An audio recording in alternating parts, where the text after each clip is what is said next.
ఒక సినీ రంగంలో కానీ అది రాజకీయ రంగంలోని కానీ రెండిట్లో ఆయనకు పోటీ ఎవరు లేరు.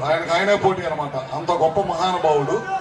పార్టీ పెట్టి 9 నెలల్లోనే అధికారంలో తీసుకొచ్చిన ఏకైక వ్యక్తి స్వర్గీయ నందమూరి తారక రామారావు గారు అని చెప్పడంలో ఏమాత్రం కూడా సందేహం లేదు.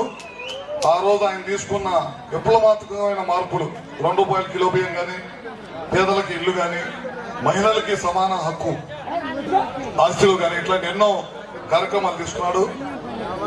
అప్పుడు పెట్టిన కార్యక్రమాలు నేటికి కూడా ప్రభుత్వాలు మారినా సరే ఆ కార్యక్రమాలు కొనసాగుతున్నాయి. అంటే ఆ కార్యక్రమాలు ఒక గొప్పతనం మీ అందరికీ తెలియాల్సిన అవసరం ఉందని కూడా తెలియజేసుకుంటూ, అదేవిధంగా మన కాన్స్టిట్యున్సీకి వచ్చేదానికి ముఖ్యంగా దాదాపు 1000 మందికి విద్యుత్ లేకుండా ఇబ్బంది పడుతుంటే ఆ రోజు ఒక పోస్ట్ మాస్టర్ గారు ఒక చిన్న లెటర్ రాస్తే మన ఎలక్షన్ బాబుని అడిగాను, ఇట్లా రాశారు మాస్టర్ గారు ఏంటిది అని అడిగితే కరెక్ట్ గా చాలా మందికి లేవంటే 1000 మందికి విద్యుత్ కనెక్షన్లు ఇప్పించాం. అంటే దాదాపు స్వతంత్రం వచ్చిన దగ్గర నుంచి ఎప్పుడు కూడా కరెంట్ లేదు వాళ్ళకి.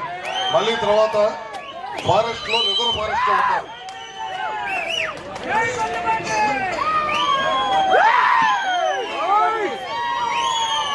రిజర్వ్ ఫారెస్ట్ లో ఉంటారు. దాదాపు ఇంకా 600 మంది ఇల్లు ఉన్నాయి. కరెంట్ లైన్ వేయాలంటే ఫారెస్ట్ అధికారులు ఒప్పుకోవట్ల, టైగర్ రిజర్వ్ ఫారెస్ట్ అని చెప్పి.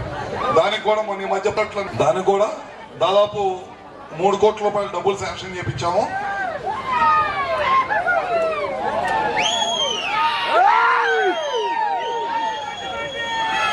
వాళ్ళందరూ కూడా కరెంట్ ఇవ్వాలనే దానికోసం 3 కోట్ల రూపాయలు శాంక్షన్ చేయించాం. తొందరలోనే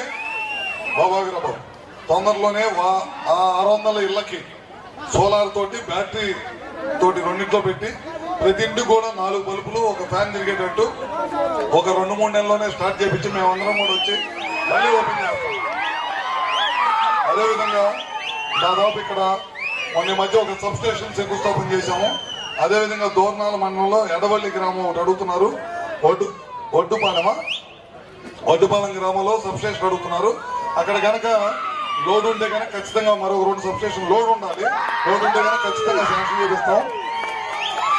దాదాపు ఇక్కడ ఐటీ వరంలో దాదాపు 65 కోట్ల రూపాయలతో 220 kV సబ్ స్టేషన్ శాంక్షన్ చేపించాం. అవి కూడా పనులు స్టార్ట్ అయినాయి. దాదాపు ఒక 5-6 నెలల్లో అది కూడా మీకు వినియోగంలోకి వచ్చింది అనమాట. ఇవన్నీ కార్యక్రమాలు చేస్తా ఉన్నాము.